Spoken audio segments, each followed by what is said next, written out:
Good morning. দেখতেই পাচ্ছ এটা কি, এটা বলো তো। এটা পনির, আজকে করব পনির। এই দেখো, তার জন্য আলু কেটে নিয়েছি, পনিরটাও কেটে নেব, তোমাদের দেখালাম। এই দেখো কাটা হয়ে গেছে, এবার ভাজতে আরম্ভ করেছি। ভেজে নিয়ে পনিরটা রান্না করে তারপরে আরও অনেক কাজ করব, দেখতে থাকো। এই দেখো আমার পনির রান্না করা হয়ে গেছে। কেমন দেখতে হয়েছে কমেন্টে বলো কিন্তু। এই দেখো চাউমিনও সেদ্ধ করে ফেলেছি, মেয়ের টিফিনে দেব। এই দেখো আর পনিরের ফাইনাল লুকটা দেখে নাও। দেখে নিয়েছো? এই যে রান্না শেষ, কাজ শুরু। এই দেখো, রোজ তো ঘরের ভেতরের কাজ দেখাই, ওই জন্য আজকে বাইরের কাজ দেখালাম। এই দেখো এটা আমার কলতলা। আমি ডেলি এই দুপাশগুলো, বাড়ির চারপাশগুলো এইভাবেই জল ঢেলে ঢেলে পরিষ্কার করি।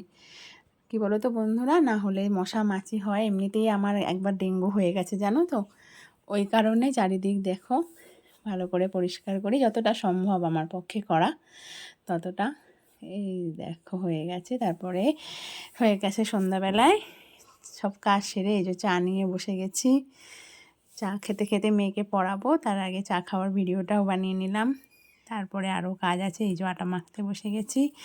আর কি বন্ধুরা, আজকে আর কোথাও বেরোইনি, এই কাজ করেছি সারাদিন। রোজই তোমরা জানো কী করি, জামা কাপড় মেলা, সেই জন্য আর ওগুলো দেখালাম না। হ্যাঁ, এইটুকুর মধ্যেই কয়েকটা ভিডিও করে নিলাম।